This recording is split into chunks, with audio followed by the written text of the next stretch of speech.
Good afternoon, gang. Chris, Sales Talk with Chris. Today, the tip of the day. So, the tip of the day is going to be actually a story. So, here we go. So, 2008. My last few months selling Audis before I start as a corporate trainer. Okay. So, at the time, the A5 had just came out. Okay. And we had a demo. So this gentleman shows up, and so where I was a little showroom, like a octagonal type of building, and we could put two cars in it, and about five salespeople and two managers, and that was that. All right.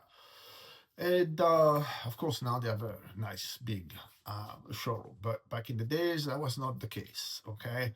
And so my desk was pretty much by the door, glass door.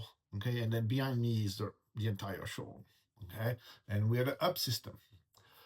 So that old beat up F-250 pickup truck from the mid 80s shows up, and it's beat up, and then kind of parked on the grass across the driveway. And some guy comes out of it wearing overalls, dirty, and so nobody is thinking that's a customer. Everybody's saying, "Oh, that's the Yelp guy," or whatever. And Latino guy. And lo and behold, everybody behind me, when I turn around to see who's up, everybody just bailed through the back door. It's terrible, absolutely terrible. You don't judge a book by its cover. And granted, that was 2008 in California. Maybe today it's different.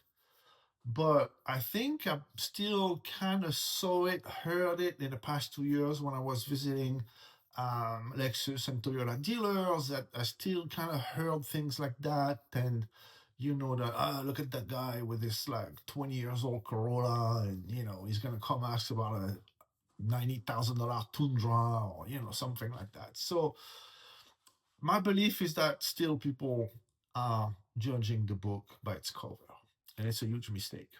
This guy, Chris, was his name. I remember. So Chris was a widow, and he had a gunning business. No surprise that the F-250 was a little beat up. He had 10 crews. The dude lived in um oh now it's escaping me. Paradise Cove. There's a trailer park there where all the celebrities have a trailer. And this trailer back in 2007, I checked it out on Zillow, was 1.5 million. Okay. The guy could buy whatever he wanted. Okay. Really. And so there's a second part of that story here. Is we went to test drive an A5 3.2 V6 automatic quattro. Good, beautiful car. That was really the first Audi with the beautiful LED lights, and and besides the R8, of course, but and the S6 had them, but they were below the lights, so not the same thing. So the A5 was a beautiful car when it came out. It has that beautiful silhouette. I mean, beautiful car, but with a 3.2 quattro automatic, not a sports car, right? So we go test drive one, and he likes it. He likes it enough that I say, you know what, I'm going to place an order. And so we build the car, place the order, white A5, 3.2, blah, blah, blah. And I say, hey, it's about 2, 3 months before we see that car. And I think if I recall, because that's a long time ago, a month later, something like that, we receive an S5. White S5, brown interior. Big mistake. I don't know why. Who ordered that car with the brown interior? A white car should have a black interior, maybe a red interior if you want to stand out, but definitely not a brown, especially on an S model. And it's stick shift, so that's great. And we put the car in the showroom, and I'm thinking, let me call Chris. So pick up the phone, I call Chris and say, hey Chris, guess what? And he's like all excited. So, oh, my A5 is no man, there's another 2 months to wait. But I have an S5 on the showroom floor and it's white. Oh, I can afford that car. I can afford. I know he can afford it. But he's like, I can afford it. I can afford it. I'm like, Chris, why don't you come look at it first? Then we'll go from there. So I can't remember the MSRP, but I remember we had a 10K markup on the car. So Audi had come to a point where, like with the R8, we could mark up the cars, and so the S5 we could mark up the car. I think before the R8, so the S5 was, I think, the first car really where we could put a markup on the car and make money, which was great actually, because the R8 came a year after. No, it came before, year before, yeah. Oh wait, 09, yeah, yeah. Okay. Sorry, my memory is getting a little tired. My apologies. So anyway, Chris shows up. He has a buddy with him. I guess the buddy is like the safety net. The guy says, "No, no, no, Chris, don't do it, don't do it." I left the car in the showroom. I have the keys. I left the car in the showroom for one good reason. In that small showroom, when I start up the car, that V8 goes boom, and you can see Chris going like this, and his buddy's wow. So he's out. He's on the bench. Sorry, he's out of the game. Okay, because he already like wants the car. So I'm like, should we go test drive it? And Chris is like, sure, now that you started it, right? So get the car out of the showroom, which was an exercise on its own. I tell him, hey, start driving, let's go. He's driving the car, and man, I mean, the 3-2, we went the same route. It's like a little up the hill, like, with some twisties, and he's driving. DS5 V8 stick shift, he's driving. Okay, he's running through the gears, high RPM. He's enjoying life, no doubt about it. Okay, and then we come back with through Thousand Oaks Boulevard. I think that's the name of the boulevard in Westlake over there. And we're approaching that black Cadillac Escalade. And I'm in the passenger seat and I have view of the mirror. And there's that lady in the Cadillac, and she's definitely checking out the car approaching, right? The LED lights, right? And she's checking it out. And then Chris pulls next to the Cadillac, and we had the windows down because it was a beautiful day. And he looks up. He smiles. He looks up again. He looks at me. He smiles. Green light. Off we go. And as we are going, he rolls up the window. It's like, Chris, that car's going to get me late.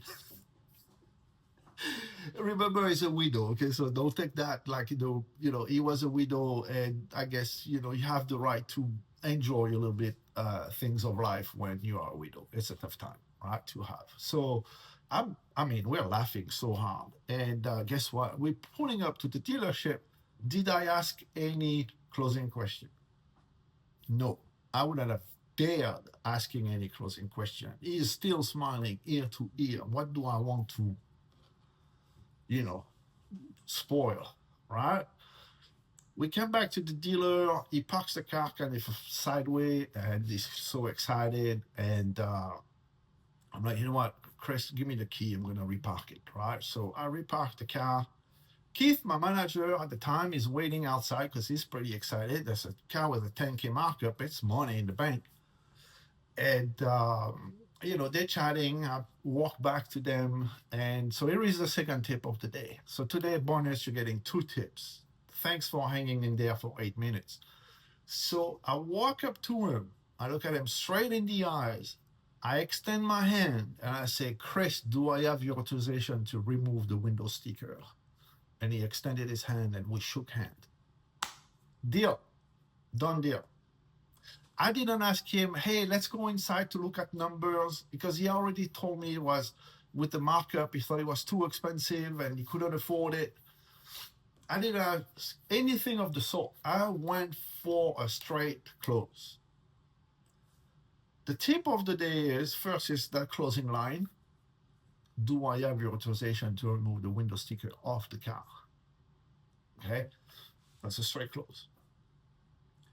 And so when you do that, right, you did your job. You deserve to ask the question. That's the tip on the tip, right?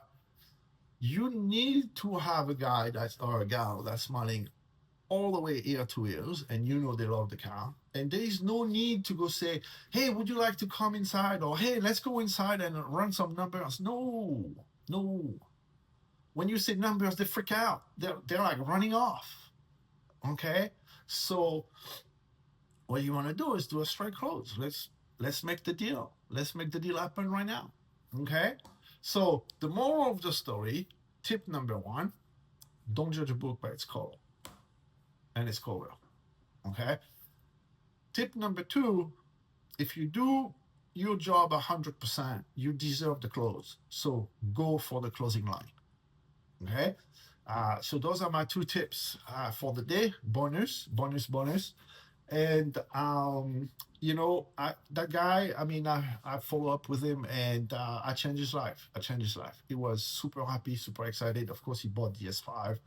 Uh, we dropped down the markup to like 8K. And I remember my voucher, it was $3,400 voucher on that car, one car. Okay. So too bad for the guys that I bailed through the back door. It's cool. All right. Again, thanks, guys. Thanks for your time. Thanks for watching. If you have comments or questions, please write them down below. I'll see you for the question of the day in a couple of days. Thank you.